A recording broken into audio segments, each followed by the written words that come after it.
Hey guys, it's the Beard and Merce back with it again. We're going to get this. So excited to be back. We're going to start this new YouTube channel again. It's going to be called Beard and Merce. Today's our first episode, so we're going to go over my top 4 tips for peds nursing. Get ready to have your minds blown, ladies and gentlemen.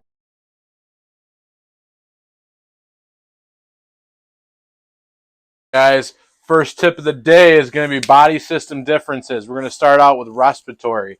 So when it comes to respiratory in our little kids and infants, they have larger tongues. So that's going to be a lot different, maybe cause some more issues for us. Neonates and young infants have irregular breathing.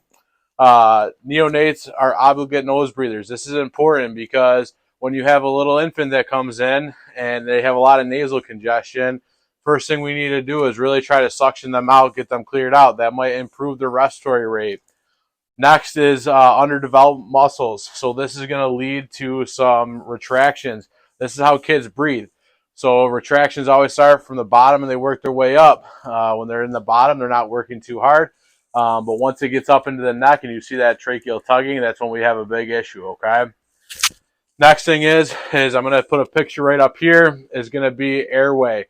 So their airway is going to be a big thing because in your infants and children, they're going to be significantly smaller than in us adults.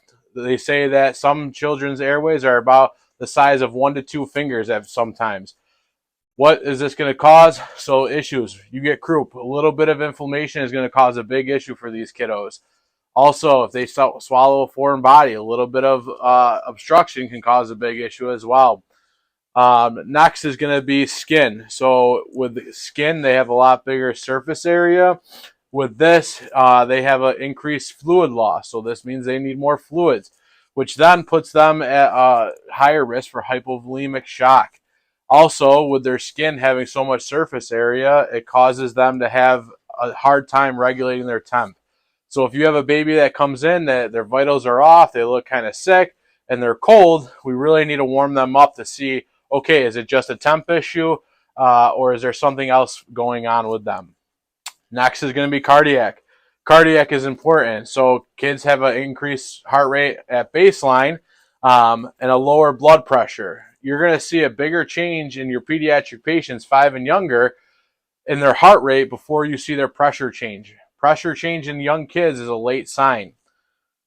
This also means that they need a higher oxygen demand. So that's why they have an increased heart rate, to pump that blood to get more oxygen throughout their body.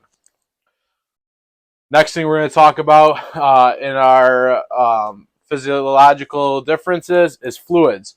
So they can't regulate their body as much with fluids. So if they have a little bit of fluid loss, or if we give them too much fluid, it really has a hard time on their body. They have a higher susceptibility, as I said earlier, for hypovolemic shock.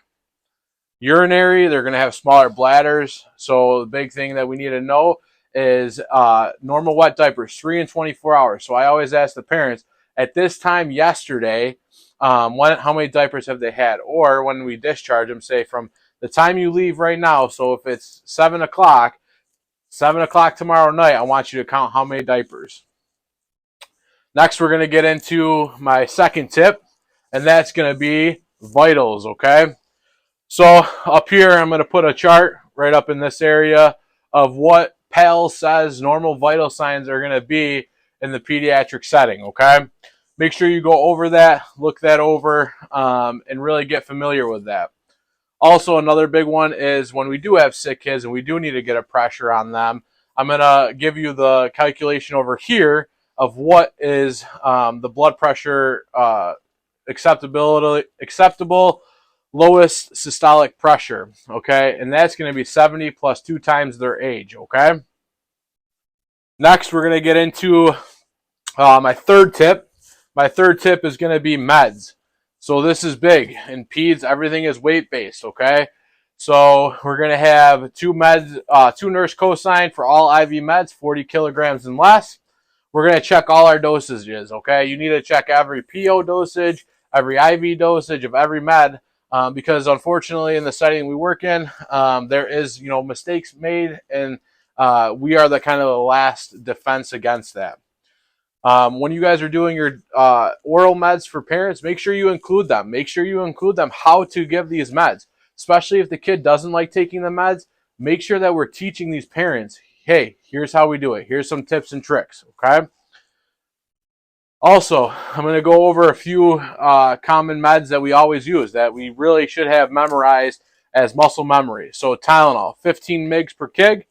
And then your max rectal dose is going to be 40 milligrams per kilogram. Motrin is 10 milligrams per kilogram. Your boluses, so LR or normal saline is going to be 20 milligrams per kilogram. Decadron is going to be 0.6 milligrams per kilogram with a max of 16. And your Zofran, so Zofran is 8 to 15 kilograms is 2 milligrams. 15 to 30 kilograms is 4 milligrams. 30 kilograms, and up is going to be 8 milligrams. Okay. And now we're going to get into tip number 4. So tip number 4 is probably my biggest tip of the night. Okay, this is what I live by. This is what I strived to learn when I became a new nurse down here. And this is your across the room assessment.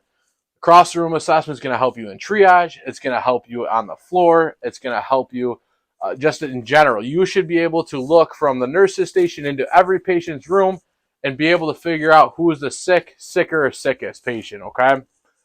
That starts off with appearance. So a little acronym is TICKLES. So it's going to be T is tone.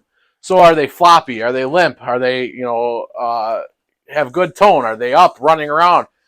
Are they irritable? So are they crying? Are they consolable? Consolability is the next one.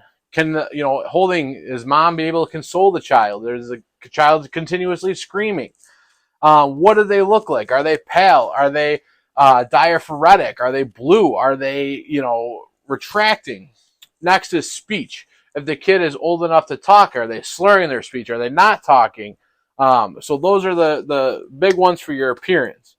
Next, we go down to work of breathing. So work of breathing are they having audible wheezing? Is it noisy breathing? Do you hear audible stridor? Is there retractions, nasal flaring, tripoding, tachypnea, bradypnea, or apnea? Next is circulation. So it's going to be pallor, any cyanosis, mottling, any excessive bleeding that you can see across the room. If you can master those skills, you'll be able to tell, oh, this patient's sick, this patient's sicker, this patient is the sickest patient on the unit. And that'll just help you with your care. So guys, I just want to thank you all for watching. I know this was a quick little video. I went through a lot of information. This is our first video of the series. Again, I'll be doing this. I'm trying to do this every week for you guys. Our next video, we will be talking about respiratory care in the pediatric population. My goal is to at least get this out by Fridays. Only thing I ask for you guys is if you could just comment on the video if you've watched it this far, just so I can keep track of who's actually watching this and if it's actually helping you guys, okay? If you have any other suggestions of what you want to see in these videos coming up, let me know. Shoot me an email. Shoot me a comment. But thanks again for watching this, guys. Have a great night.